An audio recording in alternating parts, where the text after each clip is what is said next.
তো রব্বুল আলামিন এটাই বলতেছে, বান্দা মাটির উপরে যে তোমার একটা ঘর, সেটা তো দেখছি খুব সুন্দর সাজাইছো।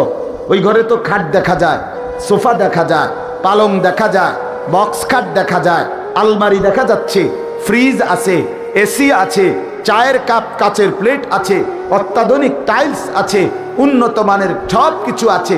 এই বান্দা, মাটির উপরের এই ঘর তো দারুণ সাজাইলা, 4 কালারে সাজাইলা, কিন্তু তুমি কি জানো না বান্দা, মাটির নিচেই তোমার আরেকটি ঘর আছে, সে কবর নামের ওই ঘর, সেটা সাজাইবা না? এটা যে খালি, এই বান্দা, এটা যে একদম খালি, ওটা তো তোমারই ঘর, ওটা তো তোমারই ঘর। সে ঘর যদি খাট দিয়া সাজে, এই ঘর তো সেজদা দিয়া সাজাইতে হয়। ওই ঘর যদি সোফা দিয়া সাজাইতে হয়, এই ঘর তো আল্লাহর রাস্তায় সাদকা করে, দান করে সাজাইতে হয়। ওই ঘর যদি ফ্রিজ দিয়া সাজাইতে হয়, এই ঘর তো রোজা রেখে, হজ করে, আল্লাহর ইবাদত করে সাজাইতে হয়। তুমি এই ঘর সাজাইবা না? তাহলে আমি আপনাদেরকে এই কথাটা আমার দিল থেকে বুঝাইতে চাই, বান্দা বাপ, আমি একবারের আশাই বলি, আমি যদি আর কোনোদিন বলতে না পারি, আর যদি কোনোদিন আসতে না পারি, একবারই বলি। আমি একটা স্বপ্ন নিয়ে বলি, আমার একটা আশা আছে। আমি ফেরিওয়ালা, প্রতিদিন বলি, ফেরিওয়ালা জানে তার সব ডাকে কাস্টমার আসে না, কিন্তু তবুও সে বলতে থাকে। এই যে রাস্তায় যারা ফেরি করে, মহল্লার গলিতে গলিতে যারা ফেরি করে, তারা জানে যতবারই তার পণ্যের বালতি বালতি বললেই প্রত্যেকবারেই কাস্টমার আসে না। আসে? কথা বলেন না কেন? কিন্তু সে বলা বন্ধ করে না। ফেরিওয়ালার স্বপ্ন থাকে এটা, হতে পারে আমি 100 বার বলার পরে একজন কাস্টমার মিলতে পারে। আমরাও স্বপ্ন দেখি, 1000 বার, 1,000 বার বলার পরে হয়তো একজন যুবক মিলতে পারে।